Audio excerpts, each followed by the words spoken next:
I didn't really listen to loads of music growing up, to be honest with you. I did actually used to learn to play saxophone, but my teacher used to say tongue instead of tongue. And my head fell off and I can't stop going. I didn't know what she was on about. She kept saying, because you use your tongue when you're playing, don't you? I think it was clear that I always had this personality that I should be at the front. I'm loud, I'm out there and that kind of thing. But that was where I first noticed you, and I thought, me and my mate looked at each other and thought, shit, they're good. Because one thing I will say is our live gigs are far better than anything that's on Spotify. You know, like people love us because of our live shows, and then they probably just listen to our Spotify just to, you know, I don't know, tide them over until the next gig, if you know what I mean. What was it like when you first get that stage? To see 4,000 people singing Grace back out, I was like, you know, I literally almost break down every time I hear that. I don't think it ever gets old. I don't think you ever get used to it. I think the next one is going to be, the album's going to be, I'm hoping to write something a little bit more, I don't know, a little bit more ambiguous, a little bit more mature, I think. Munch Bunch, mate. Remember them? I loved them. I've had a cheese string today.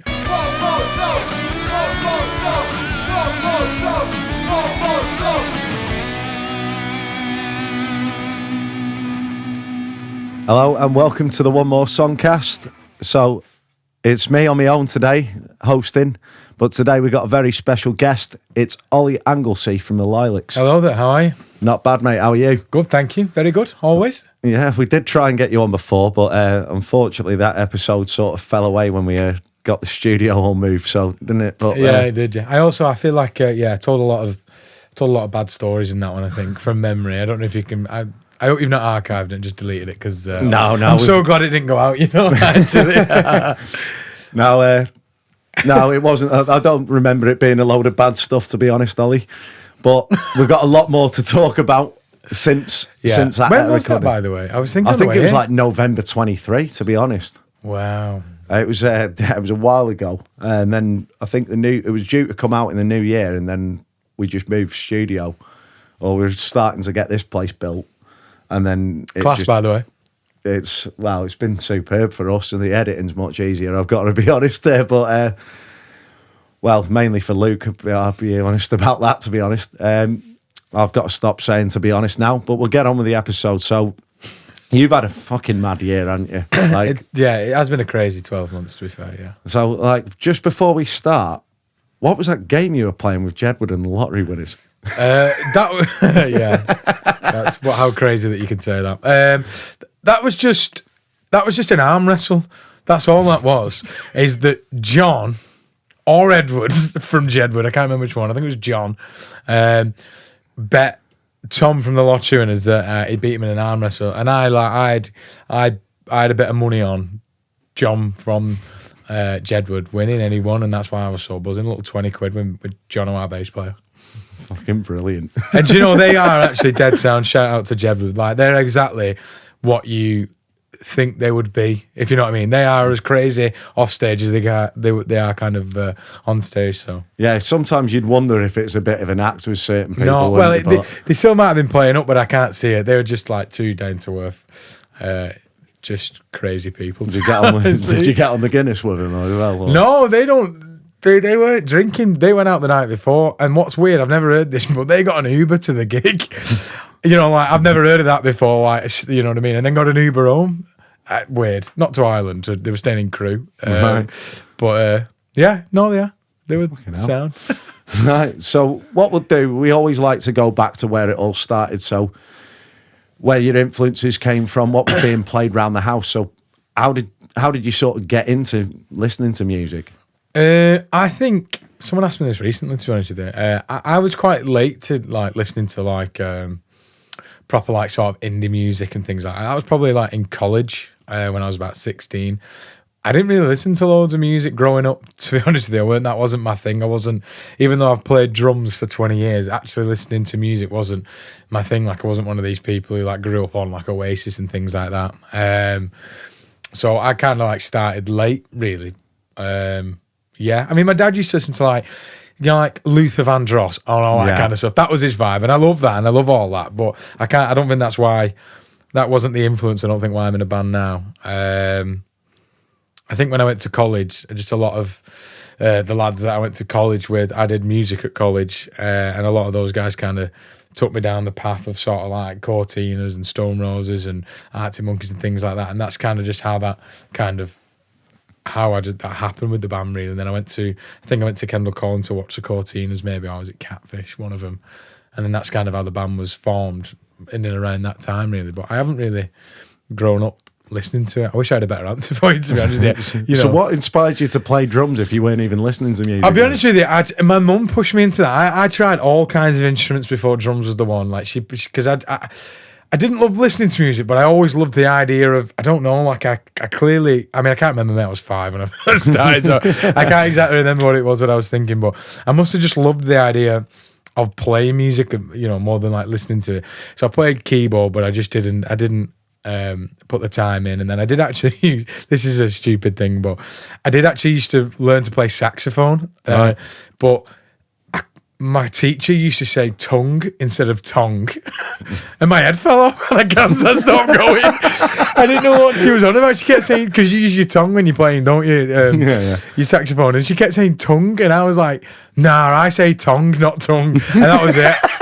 Honestly. Fell out first. Never went, honestly. No, and then we're not agreeing on this. Yeah, I mean, that and the fact I used to always forget my saxophone. She used to shout at me and things like that. So I just jibbed that right off. And then, don't know, I think my mum got me a drum set, or my mum and dad, should have said, got me a drum set. And yeah, that's just kind of where it kind of happened. And was it just like you like battering? I just loved it. And then I used to do lessons. I've done lessons for, I don't play anymore much, obviously. But I had lessons for like 10, 12 years. Right. Did the guitars just start alongside that when you... No, guitar started second year of college, so when I was 17, so not that long ago, really. Like I said, I'm not one of these guys who's been playing guitar and things for like years. I think it was clear that I always had this personality that I should be at the front, if you know what I mean. I'm loud, I'm out there and that kind of thing. But in terms of musically, I never really had that. And then I just think that I was on the drums for the Lilacs in the early days with no singer, but we were auditioning singers and they never sang the songs that I'd written, like Vicarage Road and Sally at the time, the way that I'd written them. And then it just came about that, right, well, you have a go at doing it. And then I almost auditioned myself in my own band with Sam, the guitarist, and yeah, and he said, yeah, let's do it. That was good, you know what I mean? And here we are now. So you sort of almost stumbled upon your own voice accidentally. Yeah, I mean, if you listen to Vicarage Road, I mean, like, you can tell how much my voice has improved from then to now, like the strength of it and things like that.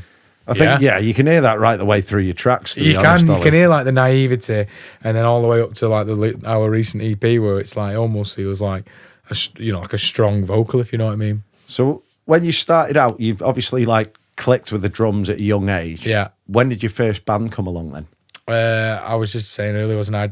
My first band was, I played in a function band called Hayes as the drummer. Mm-hmm. My dad's friend is the bass player in it, and I don't know, they had a drummer that was leaving, and they said, Ollie would have a go, and then that was it. And I think that was one of the, that right there is one of the reasons that I got into, I think, the Lilacs, because, well, one, it got me into going out and gigging, loved that. And then two, that's actually where I met Sam, the guitarist. He was already the guitarist in that band, so that's kind of how that happened. Right, bloody hell. So there you go. It all started from a function band. So that was actually your first band. You didn't like no, get into bands again, in I schools? wasn't like, like obviously I wish I could say like I was in bands for years when I was younger. That weren't me. Like my first band really was the Lilacs, and that was it.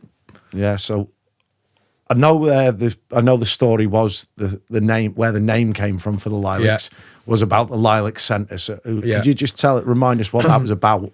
I think sometime, I think it might have been 2017, 2018, something like that. I think it was 2017. Sam, who's the guitarist, he lost his mum to breast cancer, and I think one of the charities that was helping him before she passed was the Lilac Centre that are based in St Helens, who do an amazing job. And I think when we were starting the band, we were just throwing all kinds of names out there, and that was shit, or that weren't good enough, or that's that. And then I think we kind of realised that, like, let's try and do something with meaning. It was actually Sam's dad, I think, who actually said, what about the Lilacs for the Lilac Centre, and we just thought, yeah, let's do it. Because I mean, like, a band name's only as good as the band that's playing, really, isn't it? So it doesn't really matter what the band's called, as long as the band's good. So at that point, when we realised that, well, we may as well do something with a bit of meaning as well. And obviously, that's why we're called that. And yeah, so it almost feels like she's a part of the journey that we're on. You know, Yeah. we always walk out to Zoom by Fat Larry's band, which is which was Annette's favourite, Sam's mum, which was her favourite song. So we do try and, you know, just try and keep the, I don't know, you know, that connection, connection with it. Yeah.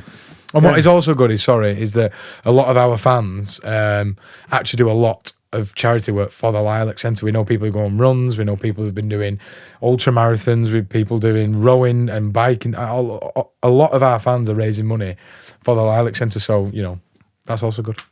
It works, and it exactly. I think what I was always taught is like a band name just needs to be simple and something you can just roll off the tongue. Yeah, exactly. It doesn't need anything more than that, really. So, had you written the likes of Vicarage Road and Sally before you'd actually set the band up, and is that what encouraged you to do it? I can't remember. I think I had Vicarage Road written before before the band was formed. Maybe me and Sam were thinking about doing a bit, but definitely before the band was formed, because we auditioned David, Shit Shirt Dave, and Jono, with 3 songs. They were Vicarage Road, Sally, and I think it was Something and Nothing. So we already had those as a 2-piece at the minute before we auditioned them. So yeah, they came before the band was fully formed. And were they in the studio when you got the band together, or were they already? No, nothing had been recorded. Absolutely nothing. We just had the ideas in our head and the chord sheets and stuff down on paper, and that was it. And we just took it to those two. And then was it just your songwriting process to begin with was literally just right? Okay, we're going to get a few chords together, write some lyrics to it, and we'll work out the rhythms later. Yeah. I mean, obviously, because I'm a drummer, I already had an idea of what I wanted for the drums. So I almost, when Dave came in, I almost showed him what I wanted to play, which isn't too dissimilar to what it is now. He just added his own spin on it and things like that. All right. Okay. So if that makes sense. Right. So I think everyone needs a personality in the band, don't they? Like if there's no personality from all the musicians in the song, it's just 4 lads playing a song, isn't it? It's not exactly. It needs to be like every member's enforcing their personality on that song. Otherwise, there's no character. Yeah, to it. Exactly. So obviously, you've then got those songs in. You've got Jono and Shit Shirt Dave in. I'm going to refer to him as Shit Shirt Dave because he's all over social media. Please do. He loves it. Some of them are shit as well. I think he leans into it though. He proper leans into it. I'm sure. I tell you, you can't. He has to be pushed. I'll be honest with you. You know, he's not. He doesn't do it willingly. I mean, when we played with Sting, he wasn't very happy about I don't know if you saw it. It was like a pink one with like rubber ducks all over it or something like that. He had to. He got forced down that, but he was quite thankful of us for doing that because he had, as you can imagine, a lot of attention on the back of that. So. He does get a lot of attention because you've done your recent promo for was it the Ritz? Oh god, yeah, that was a good one. So going back to that, you've got these 4 lads in the band. You're starting to then probably write songs together. When you first went into the studio, how different did that song become from what it was actually originally written? Yeah, I mean, it's probably a minute and a half shorter now than it was. That was recorded with Gaz from the Lounge, which I think you probably know, don't you? He was really good, you know, like especially like for a new band like ourselves, like new to the whole thing, new to studio, new to gigging, new to everything really. You know, he was accommodating, he was welcoming me. He was, you know, he didn't make us feel like we were out of place or anything like that, and he just kind of, I don't know, just helped us develop those songs. Vicarage Road, like I said, was probably a minute and a half longer. It made us think a bit more about radio and things like that because obviously everyone wants to get on the radio and things like that, doesn't he? So yeah, he helped us. He helped us a lot, and the songs did change. Yeah. Was he quite hands-on then? Like, was he? Yeah, I think. Did he change many of your parts? I can't remember, probably, but I don't. I think. This is my opinion. I think a producer that doesn't offer, you know, doesn't help, doesn't get hands on is just sat there recording you, isn't he? And like, you know, you pay these people a lot of money. You want their input as well. You almost want them to be like a 5th member of the band, or at least we do, because, you know, we've all got an idea. But sometimes to have this third party go, I like this, or I think that, that's always. I mean, you'd take any advice, wouldn't you? I'd take any advice from anyone. Yeah, particularly when you're 18. I think exactly. I could have done with going into a studio when I was younger because, like, I'd write 5.5-minute songs, and you're thinking, like, you Yeah, have people saying, "Oh, it's good, it's just too long," and I mean, it's all right when you're putting them on an album and things like that, or on an EP, or you know, you've already got a plethora of music out there. But when you're in your first 3 songs, you can't have 5-minute songs because people just lose interest. You just can't do it. You're talking 2.5 to 3 minutes max, you know. Yeah, absolutely. So, which songs did you record with Gaz then, and what? We did Vicarage Road, then we did Something On Off Him, Seen It All, and Sally. Just those 4. Just those 4. The first 4. How did your songwriting change when you wrote Seen It All compared to obviously when it was just you and Sam? Was it another member of the band coming up with the ideas, or was it? No, I think it was still probably me. I just think that like that was influence. I just felt like that Seen It All. I hate that song, to be honest with you, but I think that the influences were just different then, because obviously as we've been out gigging and doing more, and I'd engrossed myself more in the music industry, I just picked up a few more different bands and different influences, if that makes sense. But yeah, I hate that song. I honestly, I would get rid of it if we could, but people like it, so it's just so like it's just I'm not a big lover of like songs, or I just don't like writing songs where they're just repeated lyrics in the choruses. That's just not me. I like trying to tell a story a little bit. Yeah. You know what I mean? But in the early days, that was good for us because it gave us an angle to try and get the crowd participation, things like that, because I think I see, you know what I mean? So it was good in the early days, but I think now we've grown and we've developed into the sound that we've got. Obviously the 395 to Forever EP, I think that was like pinnacle. Lilacs really, like I think telling a story the whole way through. I'm just not sure that Seeing It All really does that. No, it's one of those you do sort of... You mature and you write. Yeah, you mature. You learn new words. I'm not saying stupid. Yeah. But you learn new words. Do you know what I mean? You're like, oh, that's what that means. And you try and get that into that song. You know, I think you can see it throughout ours, and you can probably see it throughout a lot of other bands' careers. They're like, the writing change. You can tell it's, a little bit more mature and things like that. I think, yeah, as well, it's sort of your personality changes in a way in that time, because you're 4 young lads at the end of the day. You're just going to write. Just turned 17, 18, only just started drinking. Like, obviously, if you listen to our last the last EP that we've done, it's quite obvious that we've done a lot of drinking in that time, if you can listen to a lot of the lyrics and things. And like I said, that's how we've matured as a band, and especially how I have writing. So, obviously, you then recorded a few of those songs. Were they sort of like a couple of days in the studio, and then out gigging, a couple of days in the studio, out gigging again? So how did that... You'd obviously done gigs before you went into the studio. Yeah. We did 1 gig as a band before we went into the studio. Right. And that was our first gig, which was at the Castle in Manchester. That was our first show. That's a brave one to go straight to Manchester, knowing that I'm guessing it was like a ticket deal where you like sell 20 tickets and then you start to get paid. Yeah. So, yeah, I mean, we supported a girl on that. I can't remember what her name was, but it's about, I think it's 110 cap, and we had 78 tickets sold in there and we were first on, and there was only 110 tickets on sale, and it wasn't sold out, and we'd sold 78 of the tickets, whoever this girl was. I won't name who it is, but I can't remember, to be honest with you. And we were on first, so literally we did ours, we got our ticket split and left, and then a lot of our mums, because obviously it was our first gig, there was friends and family and whatever, and then we'd left, and then the place was just empty for 3 more bands.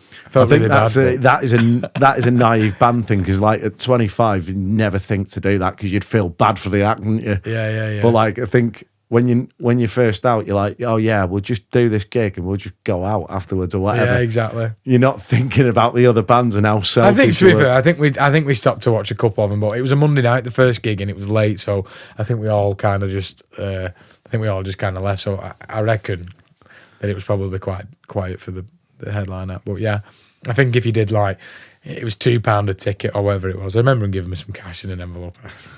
So new to us. I was like, oh yeah, thanks, nice one. Do you know what I mean? Well, then you went and spent it on beer at the weekend. Yeah, exactly. No, it's. I think obviously then you've gone and played that gig. Yeah. Then you've come out the studio with this new these couple of new products, and you're like, oh, songs have changed. Have you had to like re-rehearse all the 2 songs you recorded? Oh yeah, definitely. I mean, they didn't change loads. They dropped like interludes out of choruses and things like that. Nothing major. A couple of drum beat changes, but yeah, that always happens. I mean, we did that this time. we changed. You know, you go into the studio thinking that's your song, then you come out and go, okay, that sounds way different now. You know what I mean? Yeah. So, but that I think that happens across the board. It might just be us, but I reckon that happens across the board. Yeah, I think most of the people that I've worked with have at least tweaked something. Yeah, exactly. Because like I said, if the producer hasn't tweaked something, then he's probably not worth it. That's my opinion. He's just a recording engineer. Yeah, exactly. And I'm sure there are good producers out there who do just do that, but I'm not. That's not what I'd want. No, I think fair enough if you've got all the parts written and they genuinely don't think like you should change anything, or you come up with something and gone, no, I was thinking about this. And you go, no, like don't touch it. There are some that sometimes go the other way, which can also be quite annoying. Like you think like some can go like, no, they might suggest something and you go, no, I don't like that, and they'll like, no, you need it, and then you almost feel like you're obliged to do it, and I'm not a fan of that, but equally I'd rather them be hands-on like that than say nothing at all, if that makes sense. Yeah, 100%. I think that is probably the best way to be, and you've got to kind of learn to be open-minded, because writing a song is a very personal thing, isn't it? So you sort of like you come in with it that way, and then like someone's trying to take that off you and go, no, take it down this way. This will completely change the direction of it, and it will make it better. Yeah, exactly. So you've then gone and done quite a few gigs, but your live appearances kind of took off quite quickly, didn't they? Because I think it was 2019 you were supporting the K's at the Ferret, I remember. Yes. You went on tour with them. Did you go on the whole tour with them? No, I think we just did a couple of dates. I remember the Ferret one in Preston, that, isn't it? Yeah. Good venue. Small. Yeah. But good. No, I remember I went to that, and that was the first time I actually discovered you, to be honest. Oh, was it? Oh, was you at that gig? Oh, I was at that gig, and I remember speaking to Jono actually outside. I said, one of your songs reminded me of the Arctic Monkeys, and he was like, oh, we've been compared to so many bands. It was like, I think like it does get a little bit like that from time to time. It can do, but I think when you're young like that, that can get you down, those comments. Yeah. But I think when you like, like we put one of the songs on our EP, Where Have You Been Hiding, we did like a sponsored post for it, and it went out to push the EP. And the amount of comments that we got on it, they said, oh, this sounds just like Cortinas, because I know we do sound, we have got a similar tone to the Cortinas. Yeah. And now I was just commenting back going, someone might put, sound just like the Cortinas, or, trying to put some shade on it. And I'd just comment back going, thanks, mate, appreciate it, and then they comment going, oh, no, I didn't mean anything by it, have a good life or whatever, you know what I mean?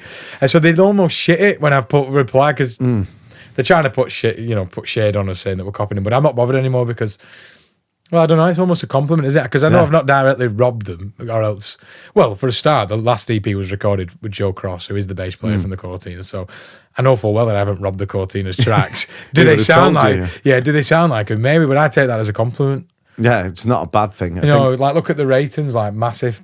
They sound like, in parts, they sound like the Arctic Monkeys, don't they? Do you think they're bothered? No, they're not. No. That's it. No, at the end of the day, I think you said on the podcast last time you do write like your influences. Yeah, exactly. Like my biggest influence is, of course, I listen to them all the time, probably once a day. Do you know what I mean? Like I love them. I love the music. I love what they write about, and I don't know. I think they're amazing, to be honest with you. So yeah, I'm going to write like that, aren't I? Do you know what I mean? You write. You'll know as well. You write what you listen to most. Yeah. Do you know what I mean? So like, I've been in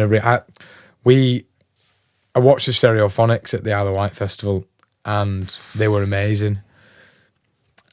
And then since I've come back, all I've done is listen to the Stereophonics. Now you can tell in my recent demos that that's the case, because when you're just listening to something all the time and you just pick the guitar up fresh, new, it's like you've stopped playing Cortinas-y kind of chords naturally, and you're now playing Stereophonics type stuff. Do you know what I mean? So you are what you listen to last. That's what I think. Or you write what you listen to last. I'll be honest. Like the start of like what my band defined by was basically Jamie Webster influenced. Yeah. I mean, you still have a little bit of what you listened to before, because when I took it into the studio, AD from Sugar House was like, oh, it's almost got an air of like the importance of being idle. I didn't get it, but like I could sort of start to hear from the chord patterns. Yeah. Okay, that does have a little bit of an Oasis influence. Yeah, exactly. But those two songs I recorded with him, with like it almost felt like I did feel a little bit like, right, maybe I've ripped Jamie Webster off a little bit too much. Yeah, exactly. I mean,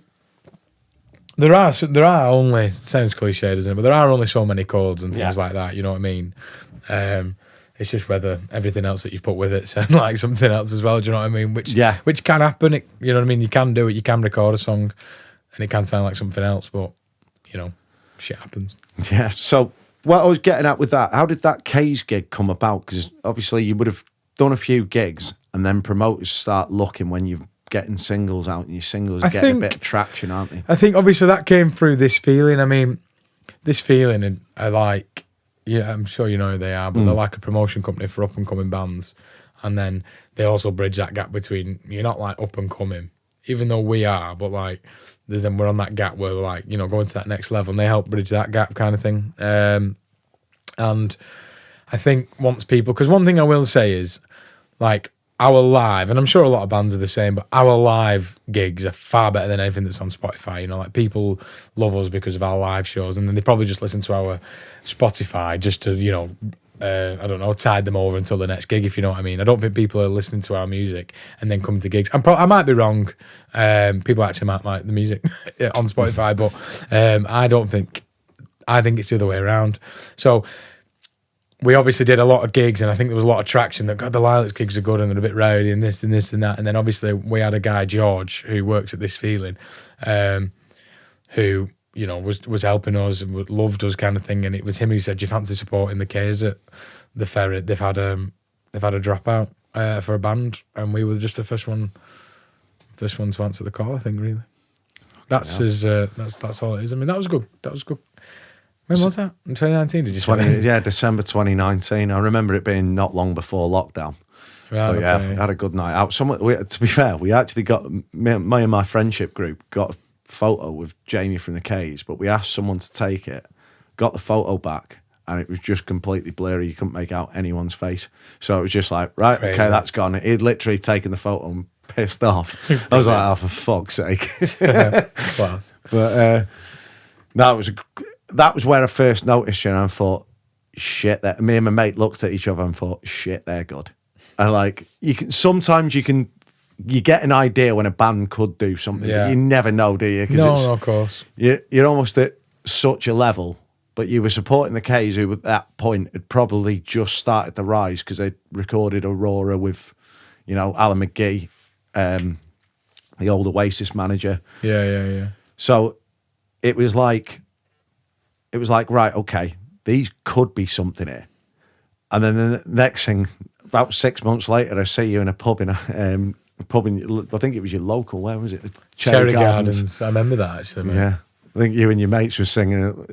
I was doing Twist and Shout, and you started La Bomba halfway through, something like that. That's because I used to do that in Hayes. That's why. Right. That's why I did that. Yeah. I think I had to start playing it then because I couldn't get it out of my head. And I fucked Sorry, it up. mate, I do apologise. But I just remember you and your mates having a laugh. I thought, well, it fucking give them a laugh, even if I fucked it up. Never mind. Yeah. It was all good fun, mate. But obviously, then all of a sudden, we're seeing you at Isle of Wight Festival. You're seeing you supporting The View. We're seeing you supporting these fucking, like, Andrew Cushion you got the support for. Yeah.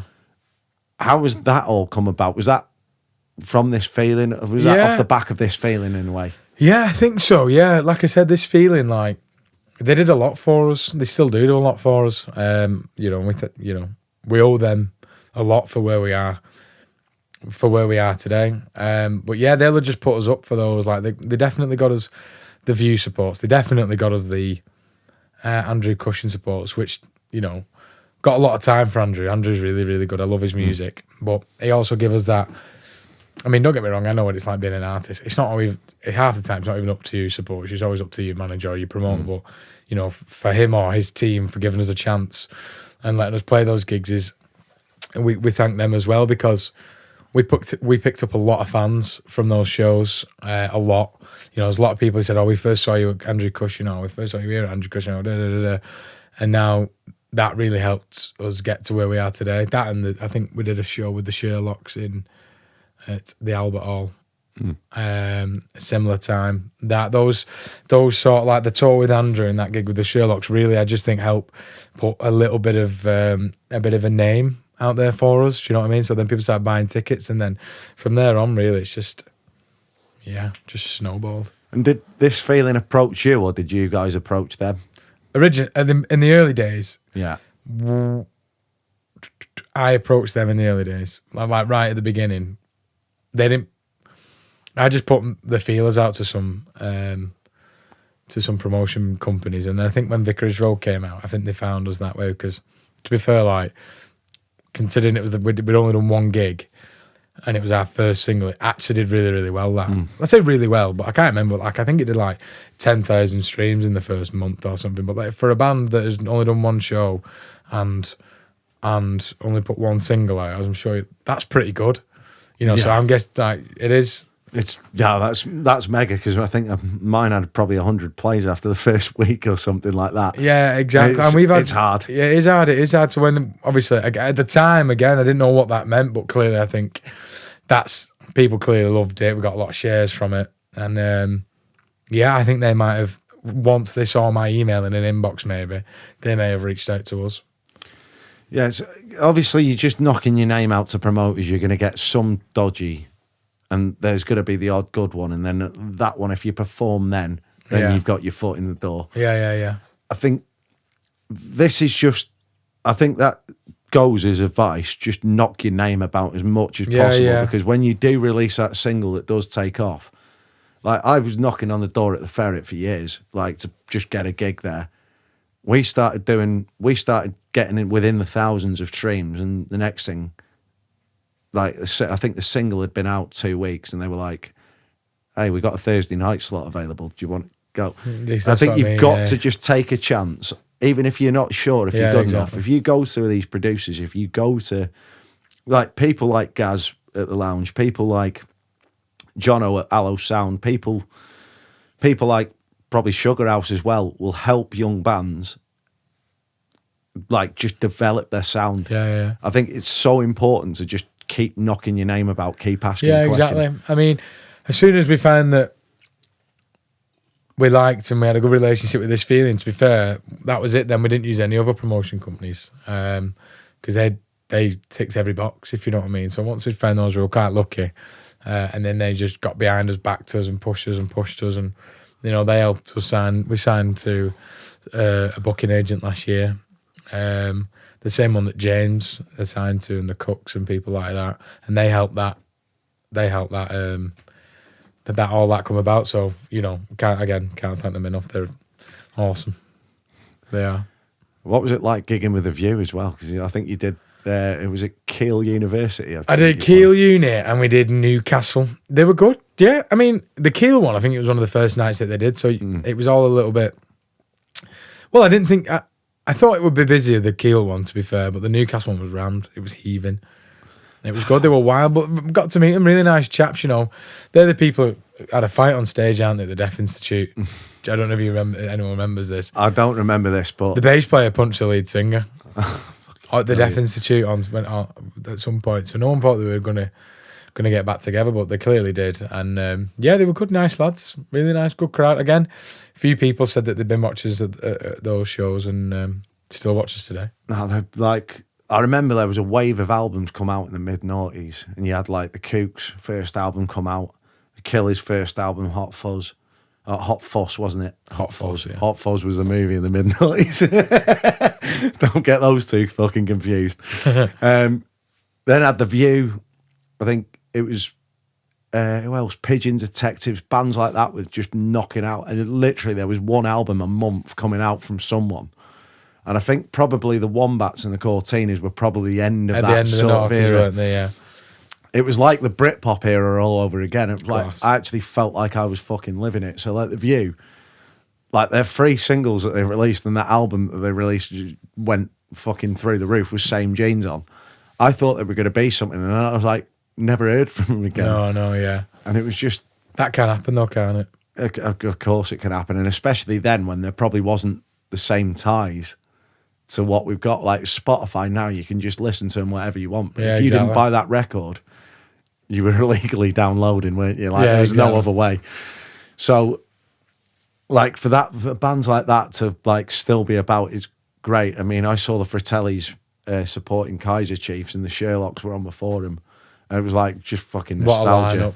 lineup! What a lineup that is. It's fucking great. So, which album would it have been off the back of that you supported the Sherlocks? Would it have been I think it was the blue. Live for the Moment, maybe? Yeah, I don't think that blue one was out. What was the blue one with the iceberg on it? Oh, fucking hell. So, were The they... one with Magic Man on it. Has that got Magic? Yeah, I think that might have been the very first album. No. Does that Live for the Moment was the first one with the Chasing right. Shadows and Live Yeah. for the Moment. Yeah. There was a blue one with an iceberg. Anyway, that one. And it was, so yeah, it'll have been the Live for the Moment one. I think it was. Oh, was it? Oh, I don't know. No, Alex. I think it was that one. I think it was the second one, me. Now, Alex has fixed a couple of my amps and Was it? pedals, yeah. So I think he hadn't joined the band at that point, but like he said, no, they're good lads, the Lilacs. We always see him at festivals. So it was quite weird, like seeing like two sides of this because like you don't think everyone knows each other, but it probably we've done is. a lot of gigs with them, and we always have good banter. We always have good banter on like socials and things like that. They're into golf, and we're also into golf, so we always have a bit of banter back and forth. But we still haven't. We always say we're going to set a game up, but we haven't. But yeah, they're good friends of ours. To be fair, yeah, like Mick. Is it Mick? Yeah, it's Mick's the dad, the manager. He always keeps in contact with myself and Todd, our manager. To be fair, so. Yeah, Brilliant. They're a really good set of lads. I remember you talking about this a little bit the last time we tried to record, but when did Todd come into the equation? He saw us for the first time at the Isle of Wight Festival, the first time we played it in 2021. We did 4:30 on the Sunday, which normally I think that is a tough time to do a festival. Is it a bit of a graveyard shift? It is really. I think anything like early afternoon, mid-afternoon on a Sunday, because people only start, obviously some people have been there since Thursday, Friday, Saturday night. They're a little bit rough and tired. They can't be asked coming out, until like possibly at 6, 7 o'clock, whoever's on the main stage, if you know what I mean. But to be fair, like, we absolutely smashed that set. And there's a picture, I don't know if you've seen it or can get it or whatever, but there's a picture of us like, where you do the crowd shot from behind. Yeah. And it's just heaving our tent to the back. Maybe like, obviously we only had a smaller tent, but it was just heaving. It was like, wow, bloody hell, like, and we drew a whole crowd and he said I was only walking past and I came in and that's where he first saw us. And then in the November, because that was the year the Isle of Wight was in September because it was 2021. Remember when they moved in? So the festival was in September, not June. And then, anyway, he came to watch us at the Water Rats in London in the November, and then we just got talking and yeah, by the time we did the Isle of Wight Festival the year after, we were signed up to him, essentially.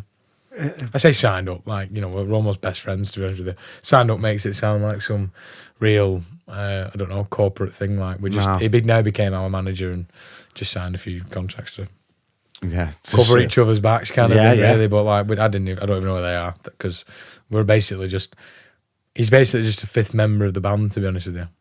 Just a close friend of ours. So brilliant. What was it like when you first get that stage? Because like sometimes you can do a few local festivals like in covers bands, and like sometimes it can feel like you're a rock star, but you're going back to work on the Monday and never going to take off in a covers band. Yeah, I get that. When you're first playing, like you've got people possibly singing your own songs back to you with a fucking packed out tent at a festival that is quite renowned for having Jimi Hendrix on in 69. I think it was 69. 70. When they had 600,000 people or some shit. Yeah. Like that. Yeah, so what was that? How do you even begin to fucking process that when you're about to step on stage? I don't know. I mean, obviously, the Isle of Wight Festival for the first time was the first time that we thought, like, God, we could actually do something here. Obviously, like I said, that photo shows itself, like the energy. Everyone had their hands in the air, and I don't know, there was people singing our songs back when we came off. The buzz was just like no buzz that we'd ever felt ever at that time. We were young. We were only a year into playing or whatever it was, maybe 2 years actually. Did you take it in? Yeah, took it in. Yeah, we stayed, and then when we left through, because obviously when you're in the smaller tents, you have to go through the crowd to actually get out the tents. We're not like all the other stuff, because the big tops and stuff on main stages. But yeah, and then when you go through, everyone's grabbing you out. No one was used to it. I think we got, I don't know, talking language of today's world, we got like 300 likes on you know what I mean? Yeah. All the comments, and obviously that was like, wow, we never had that kind of stuff. And the followers went through the roof, and it almost feels like from there we kicked on. That's when I feel like we kicked on. That's when we then got the Andrew Cushion supports and things like that. But no, it was mental. No, the reason why I still get that feeling today, though, to be fair. Don't matter how big the crowd is or whatever it is, still come off going, fucking hell, that was... Because, I mean, I did it, you might have seen, when we were on Sky for the Isle of Wight this year, because we're in the big top, which was literally... It's like ironic the way it's worked for us. Like, this feeling tents here, which has got, I reckon you'd get sort of like 600-700, and then you've got the big top that you can get 5,500, and then we've gone from there to there in sort of like 5 years, and then to see 4,000 people singing Grace back out, I was like, I literally almost break down every time I hear that. I don't think it ever gets old. I don't think you ever get used to it. No, I might do, but the God knows reason how why it makes you feel. The reason why I asked if you took it in is because a lot of people don't on the first time. Like, I heard Jamie Webster talking when he played what was the Echo Arena. It's now called the M&S Bank Arena in Liverpool. He'd never done a gig that big. It was 12,000 people or something like that. And he said he just wished he'd have let the moment sink in a little bit more and enjoyed it rather than put so much pressure on himself. Yeah, I mean, I've definitely done that on a totally smaller scale, but I think another gig that's quite monumental for us, or iconic, was like the Gorilla gig that we did. We did a gig at Gorilla in Manchester, and I think that was like 600 at the time. That was our biggest gig that we'd done, and I think whether it was nerves or whatever, but I think we almost just rushed through that set completely and just and then came off as, it was great, but I don't think we really took it in. But then when we did the Ritz, like virtually a year after last year, I really made sure that when I was on stage, I took my time and like took it all in and looked at the crowd and spoke to them, because, I just didn't want to forget this. I wanted to, like you say, take it in, remember it more and things like that. Take the experience in. Yeah. There's 1,600 people singing your songs about, just watch and breathe it in. Do you know what I mean? Don't try and rush through it, and things like that, which I think is easy to do if you're nervous, maybe, I don't know. I think, like my brother got into like a Cambridge United's football team when he was like 16, but it was like just like the top of the end of the academy.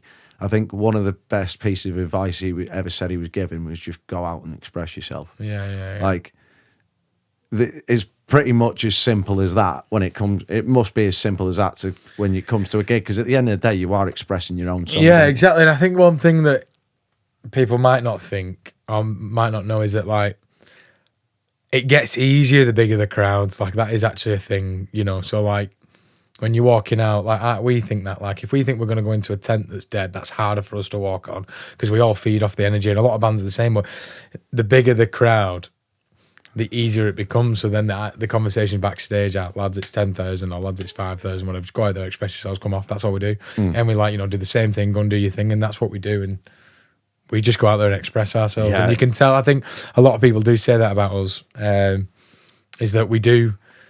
It's quite obvious that we're enjoying ourselves. There's a lot of smiles, a lot of laughing and things like that, because we are, like, we're four best mates, cliche this, but we're four best mates just on stage and entertaining however many people there is at that time. Do you know what I mean? And how amazing is that? That's so true what you say about the big crowds are easier, because half the time they're there for you. Like, do you know what I mean? Like, if you get like 4 or 5 people, half of them probably don't have a clue who they are. Yeah, exactly. They don't give a shit. I mean, we did one this time. We did a gig in London just before the gig before the Isle of Wight Festival. We did it for South by Southwest, which is like, I don't actually know what it is, but there's another festival in Austin in Texas, and I think there's one in like Paris. There's loads of them, and we did that, and I reckon it was a 400 or 500 cap venue, and I reckon there was, I don't know, 100, 150 in. Maybe not even that. It looked really empty because it was on 3 levels, so it looked really, really empty, and we still get those gigs now, and those are hard to do, but you've just got to get yourself up for it. You just crack on, put your in-ears in, go, right, go and express yourself and walk off half an hour, 40 minutes, and we did it, and, we actually had some good feedback on the back of it, which is good.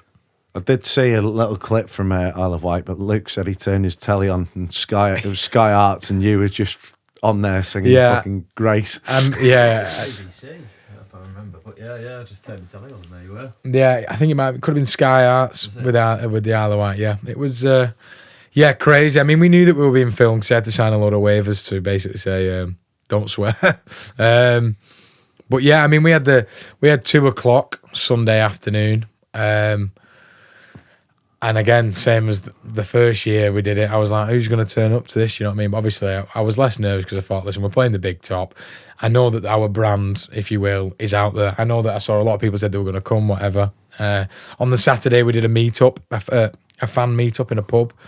Well, it's not a pub, it was an on-site bar type thing, actually. And loads of people came to that, talking to him, and they all said, we're coming. So it kind of gives a bit of confidence that loads would turn up. But I think the stage manager said there was like 4,000 in the tent or whatever, so it was packed, and it just went off. I mean, it just went off. My favourite gig ever was the Ritz, and it has been since the Ritz until Isle of Wight, and that was just something really special. And I just felt like as a band we played tight, we were on it, we gelled, there was no nerves or anything like that. It was just perfect, and there was enough. As a frontman, you're always looking at ways in which you can interact with the audience. Something funny might happen over here, so you can have a bit of that, or something might happen here, something might happen behind me, or whatever that is. And all those kind of things just fell right at the right times. You know what I mean? It was just like, wow. And then obviously to do Vicarage Road at the end of the set, which it just went off. And obviously that's the one with I remember the woman from Sky coming in. She was like, "Oh my God, that has to go live," like that. She was. Shout out to. I can't remember her name, but shout out.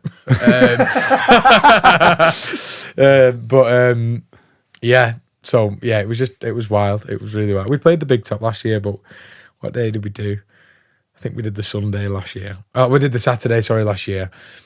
And the crowd this year was way bigger on the Sunday. Now, whether that's because it was just a better time or the brand had grown, which I think there's got to be something. I reckon, because I remember you being on. Were you on quite late on the Saturday night, like about 8-9 o'clock or something last year? No, that was the year before. We've done Isle of Wight 5 years in a row, which is crazy. Last year we did 12:30 on the Saturday, so I was worried then. Right.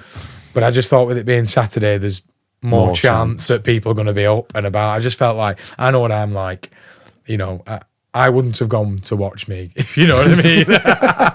Why? Because you'd have been out too late. Yeah, exactly. I mean, to be honest with you, like the Isle of Wight Fest for us has become almost like, because we've done it 5 years in a row, it almost feels like our annual lads' holiday, if you know what I mean. So like, it's almost got longer now. So we actually go on the Wednesday, staying somewhere in Winchester, and we actually have a round of golf and everything. We have a load of beers, and then we go down early Thursday, and then that's it then. So then Wednesday night session, Thursday night session, Friday night session, and then Saturday night session. Then we did a gig on the Sunday, and like, couldn't believe it, like how well we played, considering we literally partied hard as well, by the way, for...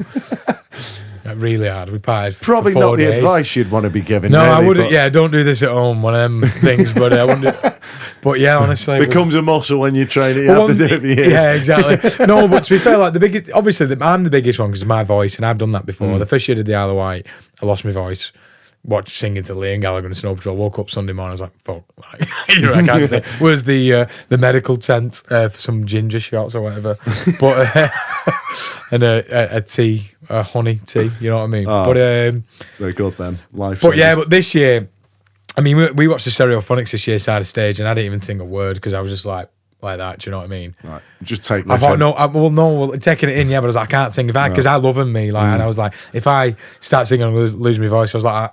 Watching him, just thinking, clapping, miming. Actually, I think 1,000 Trees is coming on. You're dying to hit that note, but especially my favourite ones, tonight. Mr. and Mrs. Smith as well. And I had to keep my mouth shut for that. And I think that stood me in good stead. I think. No, it is especially hard because, like, if I've got I think I went to see the Cortinas on the St Jude tour the other year, and I think I had 2 gigs the next day, and I was like, why the fuck have I booked 2 gigs in when I know for a fact I'm going to get singing your head up? Yeah. I'm going to fucking scream every word. What's the point? So Cavorting comes on first. I think I lost my voice within 3 songs. There, haven't you? Yeah, it's done. Luckily, I don't know how the fuck I recovered my voice for the Saturday, but it happened. No, But you always find a way. Just fucking drop all the keys. That's what I do. Yeah, You know, yeah. Just keep going. capo on. Yeah. It must have been fucking hard to do that to the Stereophonics though, because like you forget half the hits as well. Like you got Pick Apart that was new, that was quite popular. Oh, that come mate. out, and Oh. fucking so many. There are absolutely loads. I'm not even going to name them. No, But there are loads. I've just thought about 10 in my head. Yeah, it was, crazy. I mean, what's more crazy is that they were actually having a beer and like, at a table away from us while we were having a pint, and because we got these backstage passes, and there's actually a pub backstage at the Isle of Wight. And he was just a table away from us or whatever, do you know what I mean, before they went on. It was just crazy. did you just not have the confidence to go and say hello? Yeah, we had a little bit of banter with them.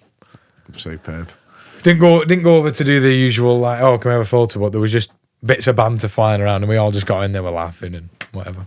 Sound. That'll be enough. You don't even need a photo. No. You've had a bit of banter with Kelly Jones. You I don't know need that I've had a anything bit of else. banter with Kelly Jones, so I'm not going to say that. Not photos or it didn't happen. That's bollocks. It happened. or videos of arm wrestles. We'll get on to that next then. That's a good start. So, lottery winners, Jedward, Kendall Colin. Was it? No, it was Kendall Collins this Friday. It was the Together Again festival, it was. Which is a new festival that was in Cheshire. Yeah, they were on, they opened the main stage. There was another band. And then it was us. And then I think it was lottery winners. UB40 and then Ollie Murs. But we ended up spending most of the day with the lottery winners. Were good friends of ours, only from Lee, really good friends of ours actually, and then Jedward, which was I don't know. I never thought. I mean, I knew they were on, but I didn't know that. I didn't think they would end up sitting with them, having a drink with them, meeting them. Really nice lads, got to be said. Really, really nice. Honestly, went on there, just sang a lot of covers. It was amazing. It was cheese. I don't think they'll mind me saying that. It was cheese fest, you know what I mean? But yeah, no. It was Jepic. That's what they kept saying. It was Jepic. But no, so needless to say, they're exactly like they were on stage. Yeah, they're exactly like they are on stage, off stage, 100%. So what a great energy. They don't fucking turn it off then. Nope. Like, and the hair does not get any shorter. It's high up here, innit? Yeah. Does it stay put though? Like, yeah. It's like rock hard, mate. I touched it. Tried putting it down, it just banged straight back up. Do you know what I mean? It's like some pop-up book or something. It's like bang. Whatever, yeah. No, didn't go like the wavy hand emote things outside car sale things. Them that look like cheese string man, or whatever it is. Class. Love a cheese string. Oh, fucking cheese strings, Throwbacks, mate. Fucking school lunchbox. Munch bunch, mate. Remember them? I loved them. Fucking hell, how the fuck have we got to I've had a cheese string today. I have one. Yeah, I have, yeah. I love that. Yeah, every day? Most days, yeah. I do. Class. There's things that you hold on from your childhood, but I didn't think we would be getting onto that today. Thought we were Lunchables, mate. Hell. Talk to me. They're unreal, them, love them. Yeah, Lunchables and a cheese string, class. Do you know the one thing that disappointed me from my childhood that I used to love? I tried them the other year and it was Dairy Lee Dunkers. I've never been so disappointed. I'm like, why was I fucking eating this? Like, them things that you don't. Yeah. With them breadsticks. That's why they're called Dunkers. I fell off Ollie. when they started putting other like sticks. So, Ritz crackers, these. Love them, but they shouldn't be in Dunkers, should they? Absolutely fucking I don't think they should at all. No. That's cross-contamination. Why break something? No. Why fix something sort of broke? Yeah, exactly. Right, anyway, we better get fucking back to the music, mate, because we're running out of time, I think. But listen, it's been fucking great. It's been well worth it to get onto Munch Bunches and fucking Dairy Lee Dunkers. I'll fucking have that chat all day. Just going back, though, a little bit to working with different producers. You've left Gaz. Was that when you went to Sugar House, or did you go somewhere in between? We went somewhere in between.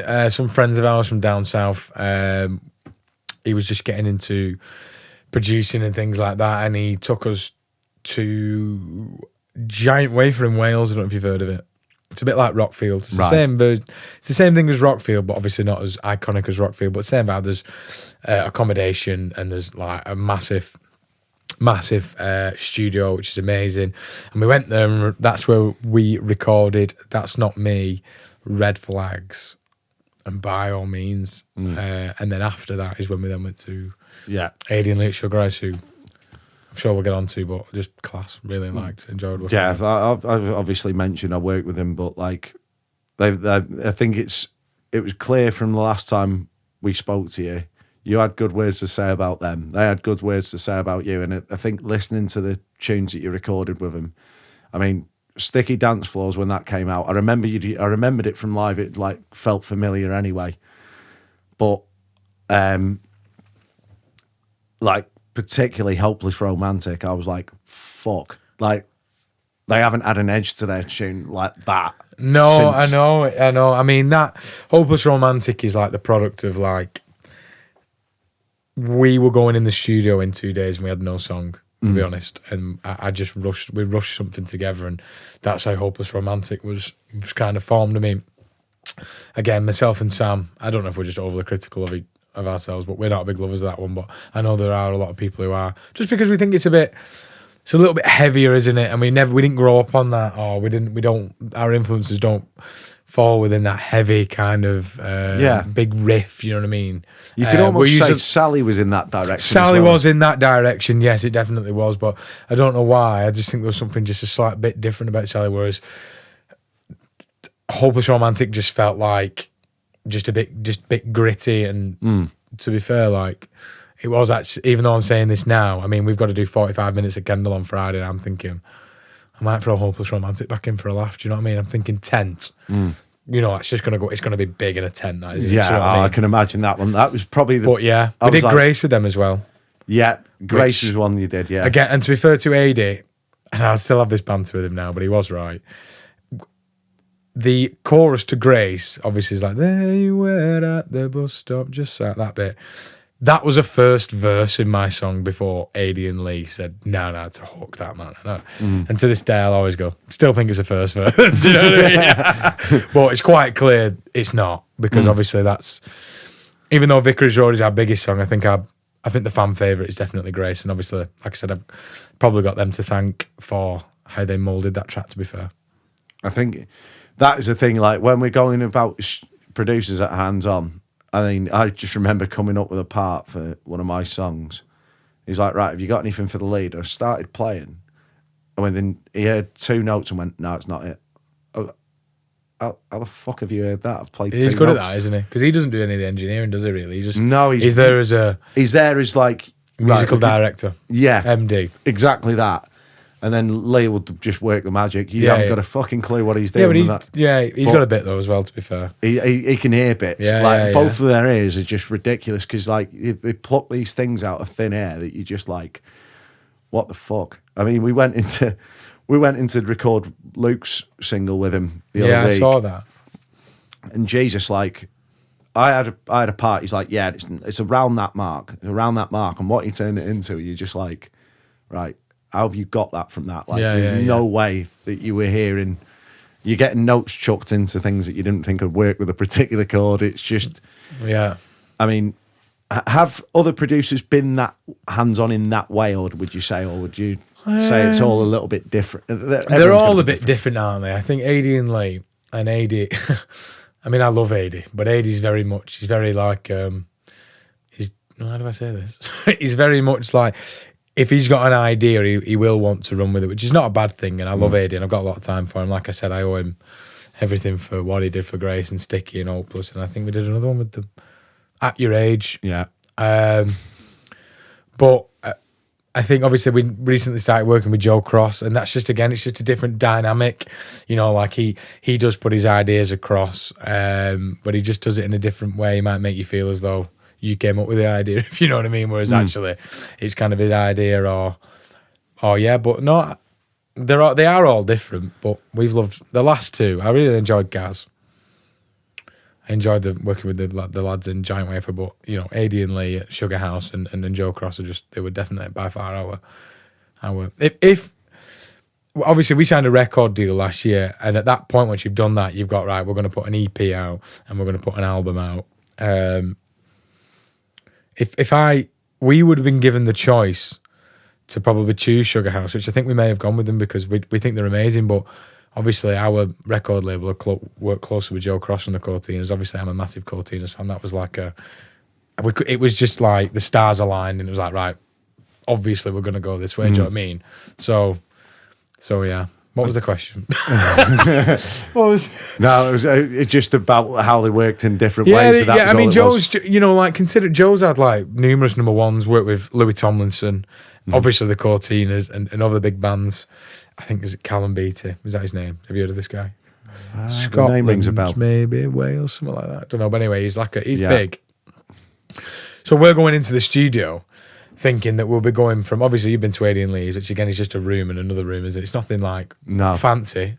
So we think, right, we're going working with Joe Cross. We think we're going to walk into like this really fancy thing, like with an organ over there and a room and this and that, and there'll be balconies or whatever it was. He's basically almost just got something like this, a home studio in a container. In a yard in Cheetham Hill in Manchester, honestly. Superb. Do you know what I mean? And it was like a couch like that, and an old screen, really. Like nothing was brand new, nothing. AD and Lee are big on like tuning your guitars every time, aren't they? This guy, just crack on. It was just such a different experience, but what his output is just amazing. Do you know what I mean? I don't know if it's he must be really good at post production and things like that, but honestly amazing. And what a guy. And I as a singer had never been made to feel so comfortable in the booth, if that makes sense. Do you know what I mean? Because I think it's when you're playing guitar, you just sat on the couch, you feel at home anyway, whereas I think when you're the singer over there, and realistically, especially in our music, the lyrics and the vocals are probably one of the main bits, really. Do you know what I mean? So and I'm always nervous to put them in, probably because I'm not a born singer. I don't know, whatever I'm, some drummer, guitarist, whatever it is, you know what I mean? But he makes you feel so at home, or he did me. I'm very confident. So, and he does the same with all the others. And, we had a lot of long nights. And you know what? He came off, they did an arena tour in November last year, and he finished the tour in Birmingham, and he went out partying, and he got in the early hours of the morning, and he virtually came straight to me at 11 o'clock to finish the EP, which is amazing me, because I'm not sure I'd have turned up. No. And I'm sure they were partying anyway. Well, Liam's got a bar in Manchester, hasn't he? So yeah, I've been there a few times.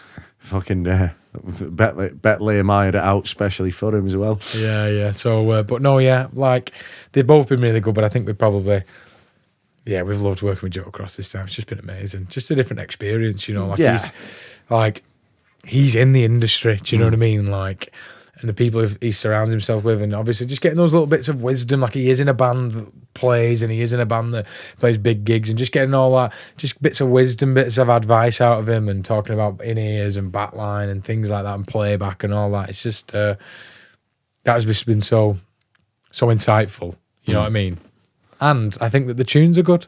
Yeah. And I think Joe's very good at writing. I took some of the songs not done and not finished, and the way he just works in his head, and he's like sometimes you'll both know, like it can be quite, when you're trying to show someone a song, you can be quite shy, can't you? Because you're embarrassed that they'll hate it, whereas Joe makes you feel so uncomfortable, like hearing it and go, yeah, love it, what about this, you know what I mean? Almost so you can, I was just walking in, what do you think of this, Joe? Whereas usually you'd be a little bit shy, like, I've got this idea, what do you think? I usually always go, I know it's crap, I know it's this, I know it's that, but there might be something in it, whereas Joe, you just feel at home. And I think that's, I don't know, I think there's an art to that, and I think he's nailed that. And I think it's so important when you're putting a band in a room recording what realistically they think or they want to be the next big hit. You know what I mean? So, I think there's only one song I've ever felt comfortable taking into a studio, because I knew the writing was good. Exactly. After I'd been in with AD and Lee, I took the band to a studio in Warrington. And I think because I just got on their level in a way to right, I'm writing this song, but with their thinking. Because you do sort of go towards the last producer, don't you? A little bit, and like, right, okay, I need to think of things that like maybe they won't expect. So exactly. And I think that song was the first song. Was like, there's no one that's not going to like this. I've not felt like that with anything. When I've like played the next two to me, mum and dad, I'm sat there, I'm not even looking at the faces, looking for a reaction. My dad would never give it away anyway. My dad would just go, it's all right. Like, if you get that, it's good, sort of thing. If he thinks it's all right, then everyone else thinks it's good. But probably what he means is it's decent. Yeah, I mean, I've had that. I had that feeling. I think with Grace, definitely. I had it with Where Have You Been Hiding, which was on the EP, and I had it with Calling It a Night as well. You know when you just think they're good songs, I might ask what you say. They're good. Yeah, I quite like the one there. What's the one you act so daft from 395 Forever, is it? You're not that daft. Not that daft, that's it. Yeah. That's terrible with song names now. Yeah, you're not that daft. Well, shit, I think the hardest bit of being in a band is choosing song titles and artworks. Hate that. And music videos. Those three, I hate them. You know what I mean?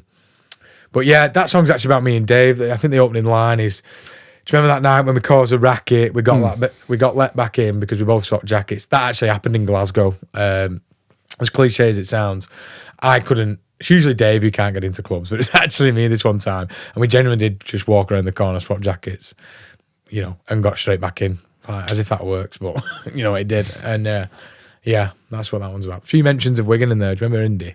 Remember Indie in Wigan? I've never Indie really was went like out an and indie bar, but they used to do this thing called 10 for 10 before 10. So basically what you could do is you could go in before 10 o'clock, get your 10 for 10 card, which was a tenner, and then you got 10 drinks on that for a tenner, do you know what I mean?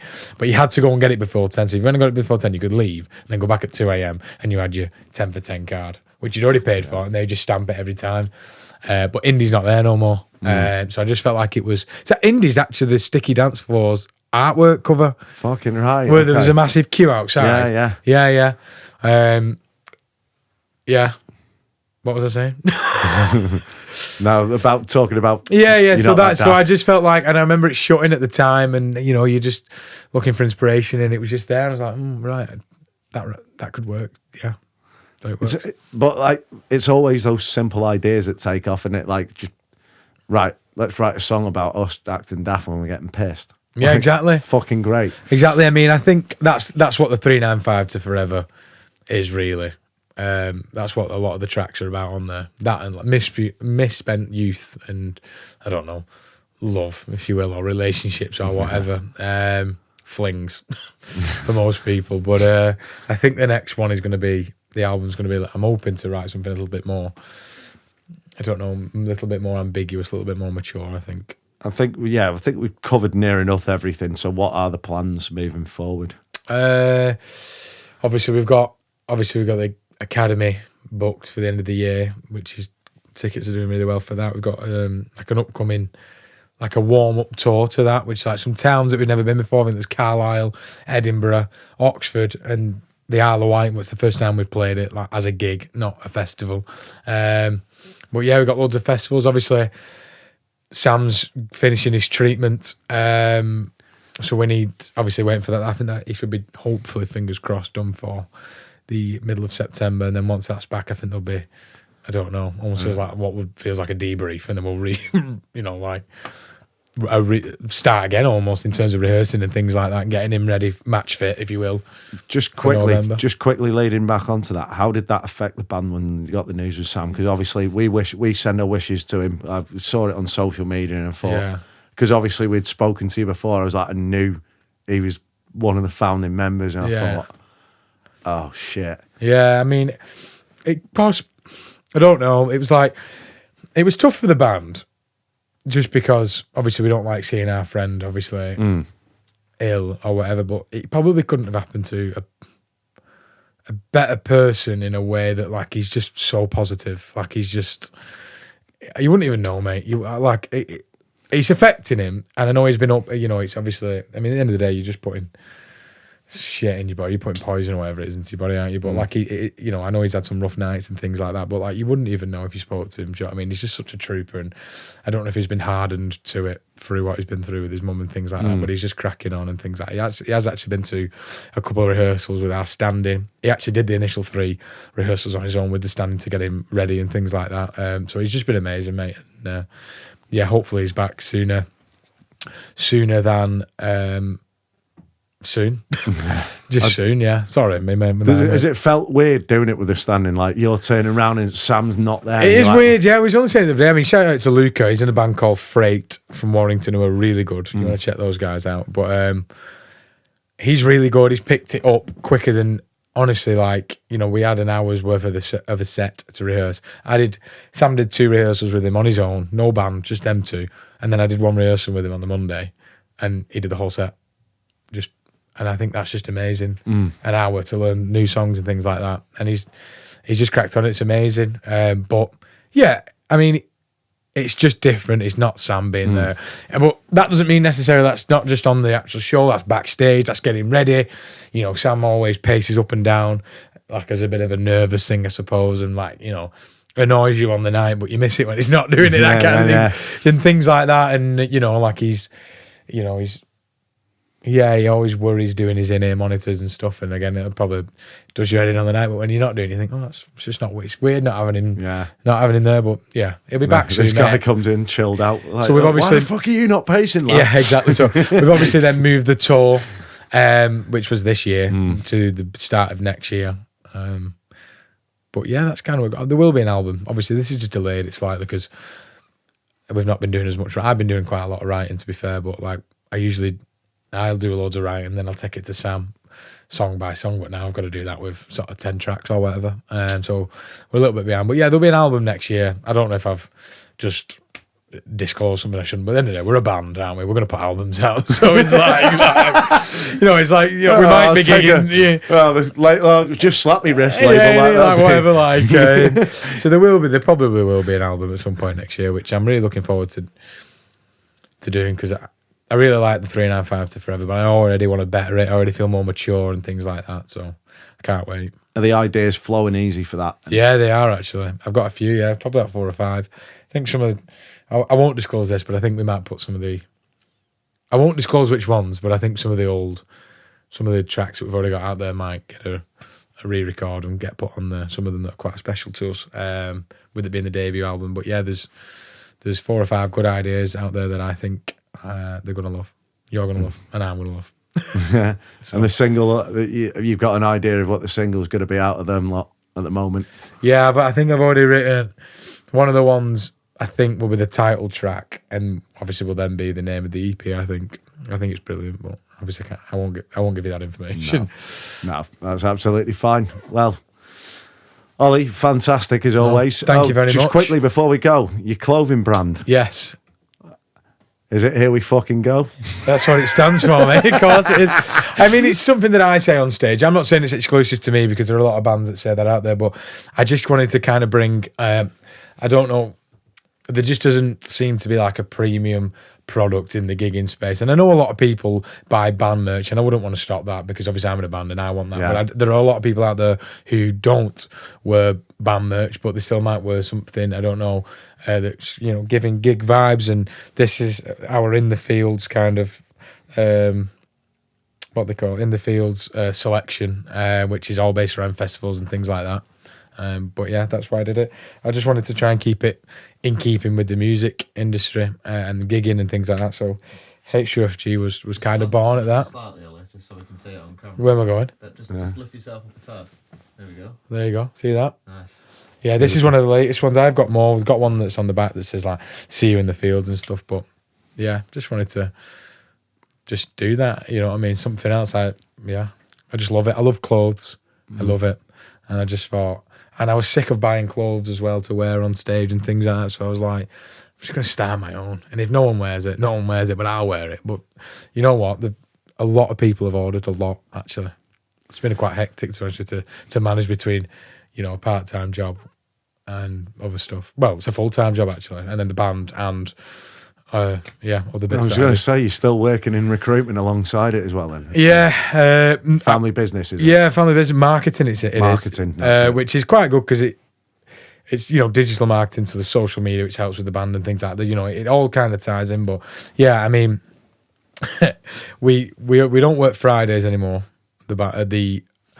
The business, actually, the whole company, we only do a 4-day working week. So that helps me out, because a lot of gigs usually start Thursday, Friday, Saturday, whatever. And then obviously I do jib off quite a lot for the band, and they're quite accommodating of me. So I do it. I couldn't do it without my family. What hell was that? That was just one of our lights falling down. So we've had the studio nearly a year, not even a year yet, mate, and it's already falling apart. Get fucking in. Great. No, honestly, Ollie, I've fucking enjoyed that. Like, thank you, I loved it. Everything from Dairy Lee Dunkers to fucking playing at the Isle of Wight Festival, you can't go wrong. You actually can't go wrong. Yeah. So where can we find the Lilacs, and where can we find your clothing brand? The Lilacs, obviously, we're on everything. Instagram. Don't ask me what the handles are. They're all different because someone else.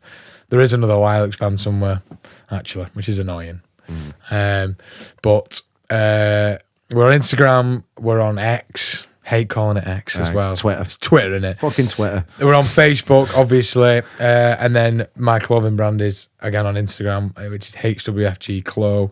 It's on Facebook. And we have got a website, so, yeah. Get it bought and get it listened.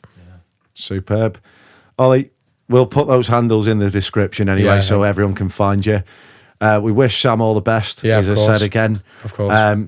Good luck with the recordings and writing, and I can't wait to hear what you got coming because you sound excited about it. So cannot wait for you to hear it all. And next time I do my annual shopping spree, because I can't ever be looking for clothes, I'll be fucking going to you, mate. Cheers, guys. We'll see you soon. Cheers, guys.